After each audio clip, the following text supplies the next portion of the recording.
are there. And Facebook, we are just waiting for LinkedIn, which is always the last one. And then we are locked in on the LinkedIn, locked in on the Facebook, and locked in on YouTube. We are almost with you. Bear with us. It's always the problem with going live is it just takes a little while. It's no, the LinkedIn has failed to start. Okay. Okay, so it looks like we're going without the LinkedIn one today, Okay. unless we start again.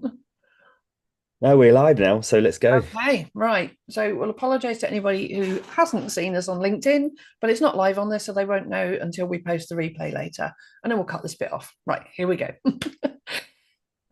Hi, and welcome back to the Self Help Bookshelf. I'm Kay Reeves, my co speaker, Rory Lemon. And today we're going to be talking about flow state cycles. This sounds really interesting. And it's definitely something I've needed a bit of after setting all this up. So tell us more about it, Rory, what this flow state cycles is. Well, if firstly, if you're here well, thanks for being here, and if you're watching on the replay, say hashtag replay, and in the comments, if you're wanting to remember anything that is being said, typing, declaring, saying as you're or writing is all useful for remembering what's so important about making small changes for big leverage actions, or small actions to make big leverage results, whatever you want to call it. But yeah, so yeah, like, share, and all of those wonderful things to create the ripple effect of what's going on here with creative flow cycles. Creative Fantastic. flow cycles. Well, even just or flow cycles. Flow cycles. Um, what flow cycle? Flow cycle. Flow cycle. So flow. What is flow? Talk about this mystical thing. Sometimes it can be some kind of mystical thing, or it can be like a productivity thing. It can be just talking about it like I was just I was just I was just in a flow just then. Yeah. Um, and that state that people like about it is that it's this thing where we've almost don't know we're in it until we've either started it. As I'm going into a flow, I can feel it, and then I'm aware that I've been in flow, and then when I'm coming out of it, I'm going, wow, I just did that for a while. And so sometimes it's this idea that when we get so mindful, but we're in action at the same time, so it's mindfulness and action, or an int or a doing or a being of something. And so it's almost like it goes into unconscious behavior at that point. So flow, being in a state of flow, is almost being like in a unconscious action. That it's said, it's not necessarily healthy to be in flow, but people work towards getting into flow with things that they do want to be healthy with or do want to get stuff done. And you can also have this sense of being in a flow with bad habits, or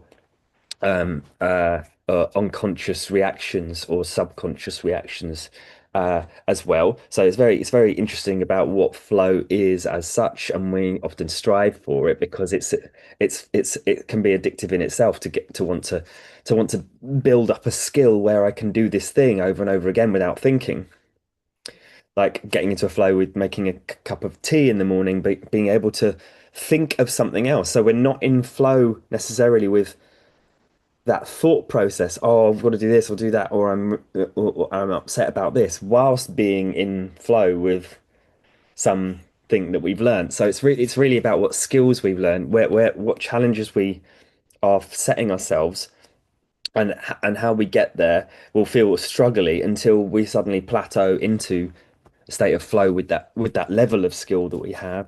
So that's kind of flow, and people that get into flow more regularly, more daily, in that happy and healthy flow states, um, report better well-being, better mental health, and all these kind of things too. So there's this kind of well-being admiration for flow. and productivity, getting things done, kind of thing where I said I'd do this and I do it and I get on with it and but I notice and so, when I'm how much I've done and how much I haven't done when I've come out of it. So that's the flow thing, and then the cycle is what we can get into, which is how to make it efficient or what it might take to um do and then don't again. Repeatable. That's the Yeah. thing, isn't it? Making this is a cycle bit for me is repeatable. And I love everything you've said there in explaining that in how it is phases of time in life. And I think that's the thing. Time is a big factor in flow states. And time and flow to me, it's like we talk about emotions being like water. And how we get that mindset into flow, very much like water, is I'm sitting here and I'm picturing you're trying to get into a project, but the resources you need to create that is like trying to fill a glass up when the tap's dripping. It's going to take forever. And you're going to be frustrated standing there for a glass of water if the tap just drips. But then on the other hand, if you want a glass of water and there's a tsunami coming, that's going to be overwhelming on the other state. So it's about finding that part in the middle where we feel like just like that happy little stream that's flowing on its path and it's sparkling in the sunshine. That's how we want to feel when we're flowing through our workload. Like everything is natural, like in natural surroundings, it feels natural to us, not dammed up, blocked off, not a drought. So it's about having that perfect environment for work to just happen, like water running downstream just happens. And to me, that's how I imagine being in flow state. But like you said, it's how to make that repeatable, how to recognize when we're moving into a project, when we stop and start that flow state, when it becomes too much, too little, how to step out of it when we don't need it. So it is about recognizing where we fit within that day to day, task to task, and even moment to moment. And that's how I'm the same. I can have days where getting into flow state just feels like the river doesn't even exist. It's like, or it's just so rapid that I've got no chance of getting into it without getting caught up in something overwhelming. But then there's other days when I go to do a task and I naturally go into a flow state to the point that I kind of get carried away and bypass other landmarks along the way when I'm supposed to get out and do something different. And your mind gets hyper focused. So, especially with being neurodivergent, as we both know, there are times you can get hyper focused and the rest of the world vanishes, and you're so caught up in your task that it just happens naturally and time vanishes. And that's a nice feeling when it happens because you get a lot done. It's really productive. But it also means we can be missing other things that are going on and miss other deadlines and bypass other tasks and miss conversations we should have with people, appointments and all kinds of things. I mean, my cat, we is another one I know Rory wants to do is at some point talk about scheduling and calendars or got something to do with that. But I know that's something being neurodivergent. The flow states are either very difficult to get into or they just carry us off forever. So, Yeah, it'll be a good follow on actually to talk about calendars and things next week oh, as a joint sort of move on from. write it down so I don't forget. And this is exactly it. So like when you're talking about like I like what you said about time disappearing and then fixating and non-fixating and when not noticing when what to actually want to do. Um and the word mental rehearsal comes to mind, which is the sort of a planning part of it, isn't it? Just like rehearsing with the thoughts and then there's the action of writing things down is a way to dis get it out. If it's something that's sort of feels blocked, then it could be something that the brain wants to keep thinking about, and it's difficult to get into the flow, or it just feels difficult to try to I want to do this, but um, it's knowing that it will feel like that. So almost being the observer of the struggle to get into a flow with something changing from one state to another. So I'm relaxed now, and if I was like I want to get into a flow with going and doing some exercise and movement and sort of go for a walk, some people may even find it difficult to, might procrastinate on doing the thing that they know will help with their energy and their movement to just get a bit of movement going on, reset and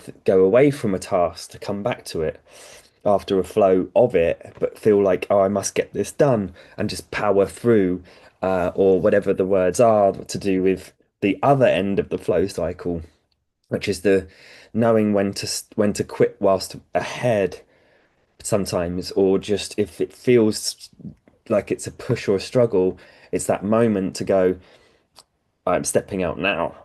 I'm stepping out right at that moment, not push it any longer, because it's those moments of pushing when it feels so challenging after being in a cycle, uh, which can be either decided as uncomfortable or stressful, which then causes that, or it can be, oh, that's the trigger to do something different or come but from that flow of that thing or that walk or whatever and go, okay, that's enough to come to do something and change the state again. So that idea of, um, what do I want to do?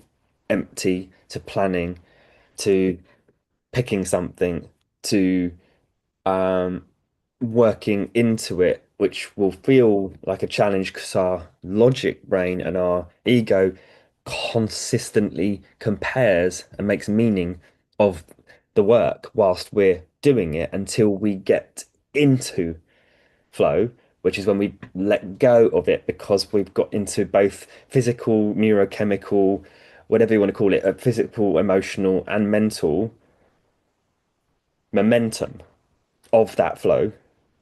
And that's when we get into it, we suddenly warm into it. It's like warming up the kettle. It's going from cold to hot. It's gonna, it's not hot yet. So the brain's going, why is it not hot yet? Oh, it's because I'm just, I'm only just getting my shoes on to go for the walk. I'm not on the walk yet. Why am I not on the walk? Why am I not on the walk? Or whatever it is. Or why is this walk not good enough yet? Oh, it's because I'm not out of the house yet. I'm only so that thing of like Not rushing it. Yeah. working towards it, then going into it, and almost mentally rehearsing, when I get to this point, that's enough. Like if I was to pick up sometimes I use a mini flow trigger cycle to get into a cognitive flow cycle to work on, for dyslexia. It's slower and it's a lot of cognitive overwhelm to work with lots of text. So if I'm writing or reading, or that's what my plan is for the day, is to go through a lot of text. um I don't just try. I feel I can set. I've learnt to feel how I feel at different points, and how I feel is like I should be doing this. And as soon as I notice that should, and that almost like I must go and do that, I realize that that's not the healthiest thing for me. I pick up the guitar and I've learnt to go, oh, I feel like I'm pushing hyperachiever. The hyperachiever comes and get on with it. It's like, get on with it. No, I'm going to make myself feel like wholesome and good. So I'm going to pick up the guitar, completely different to Mm. what my brain said, and I'll get some guitar, do something creative, and it's relaxing, it's opening. And even then, going from not knowing to knowing that I can play guitar happens every single time. It's interesting that there'll be a thing of like, oh, why, I could analyze why my fingers feel a bit rusty as soon as I pick up the guitar, because I haven't started even playing anything where I've got into a rhythm. So get into a rhythm without analyzing, and then I start to get into the flow of it, and then even just 2 minutes of like, oh, reminding myself that I can play the guitar and it feels good, and it's made me feel happy, brought my passion and my joys in. That is like, it's almost like lighting the kindle of the fire for being able to then come to the computer and start reading. So so Mm. flow triggers, and then there's noticing what potentially is a trigger that's full flow that's positive, and there's also negative blockers of the flow as well. So what can block it? So what removing blocks uh uh like if sometimes having alarms, if it's having an alarm for absolutely everything, it could be a blocker because it's triggering stress, which is Mm. what we want is to have times when we don't feel like we have to achieve and do. So I gave up some alarms, a lot of alarms, because I was trying to do t too much with alarms, or Yeah. we're trying to remember things all the time and just go into fluid planning. So mentally rehearse, look out for what may be blocking, letting go, use a trigger, get into a cycle, a flow, and mentally rehearse. Right, 5 minutes of the guitar is enough to get into the flow for an hour of work. Then do something different, and then do something relaxing to reduce the cognitive overwhelm, anything that energizes the body and the mind, and then come back round again. So rest and then go, "Well, what's the next block? What's the Mm. next thing?" So I hope that's helped with what a cycle is like, because it's the rest point afterwards. Quitting whilst ahead and resting and recharging is also the key to coming out of something and getting back into something else as well, to charge up Yeah. before doing some hard task or whatever it is. Yeah, no, incredible. And there's so much you've said in there that is makes a lot of sense to me, and it's triggering some other thoughts for me. I mean, one thing you're saying is about doing something and then the flow comes, but then there's other things where we want the flow to be in place before we begin them as well. So it depends on what the task is. So when you're talking about getting your shoes on to go out for a walk, and then you just kind of feel in flow going for a walk, and it all falls into place. This is where, for me, I've always used mindfulness a lot, because with mindfulness, you can be in flow from the initial thought to putting your coat on, getting your shoes on, getting out the house, because you can be mindfully doing all of that as well. So the moment you step out that door, the flow's already there. But there are other times when getting into a task is more difficult, and we might not be ready to get on with that. And like Rory's saying, by picking up for you the guitar and playing that first triggers that flow state, because you're doing something you enjoy, something that helps you feel relaxed, which for you is, I suppose, a form of mindfulness, go and the rhythm and all the things that help you with the music. And then by getting yourself into the flow state first with something else, you then may hold on to that flow state to move into the task you need to do. So this is where using that mindset allows us to, instead of trying to force into jobs with schedules and calendars and to-do lists and rigorous routines and going, I've just got to do it, got to do it, got to do it, and living it with stress, this allows us to go through it with much more enjoyment, remove the stress, enjoy the work more. And then very often, because we're not stressed, it happens quicker.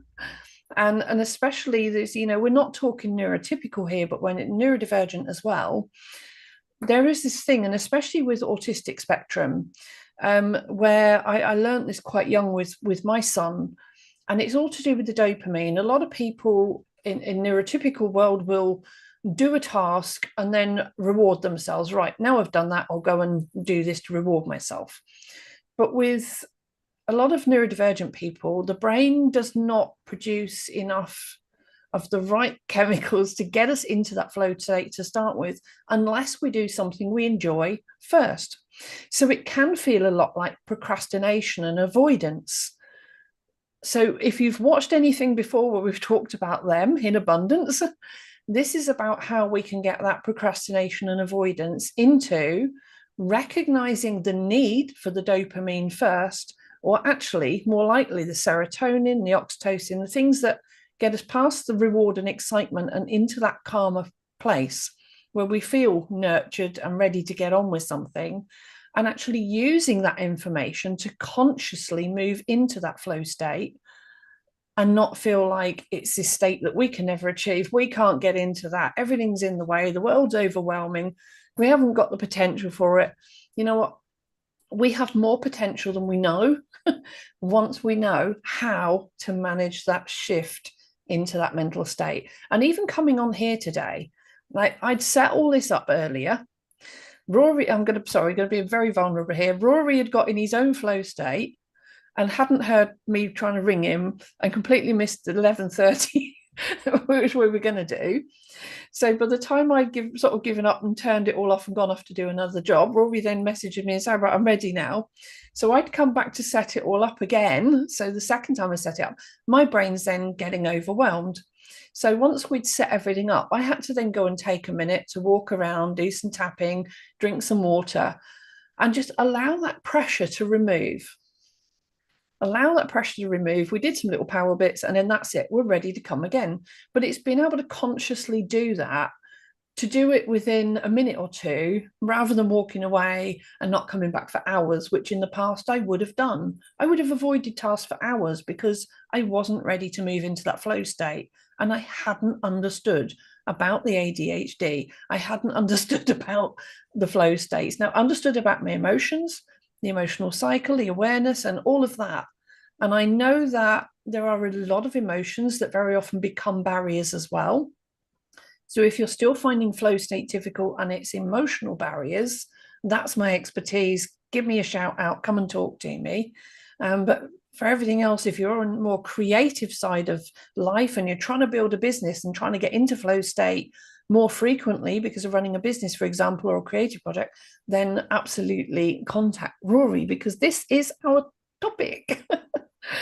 Yay. Yeah, amazing, amazing, amazing. I think we said so much, and I really love what you've just fed back, Kay. And um, the two things that all I would really want to wrap up here is with is because yeah, it's a lot to take in, and at the same time, it's just about how to maybe modify things or adjust things a little bit to noticing what where there may be.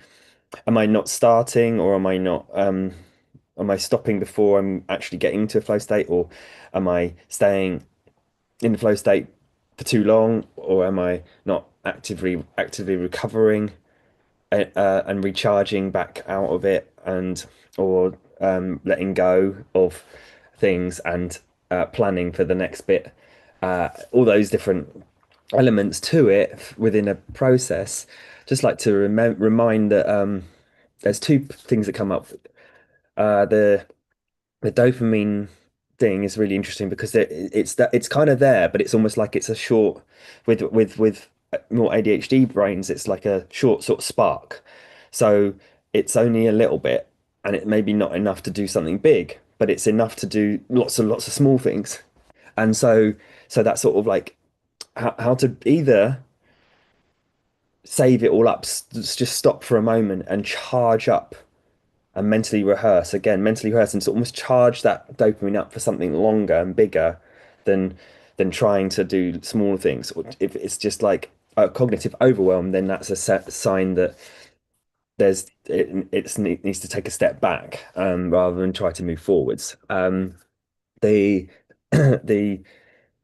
the and it can go from like smaller, tiny dopamine detoxes from even 45 seconds of mindfulness, boring. It could be sense of oh, I'm not doing something interesting. I'm just going to touch my fingers here and just really sense into the sensations. That helps to reduce cognitive overwhelm instantly, pretty much instantly. 10 seconds to 2 minutes can completely shift the mental state.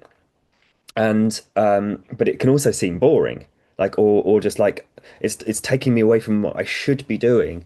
But that little mini charge is so important, and doing something very uninteresting, like just sitting still looking at, there's an idea of looking at a blank wall as well, where there's absolutely no other stimulation.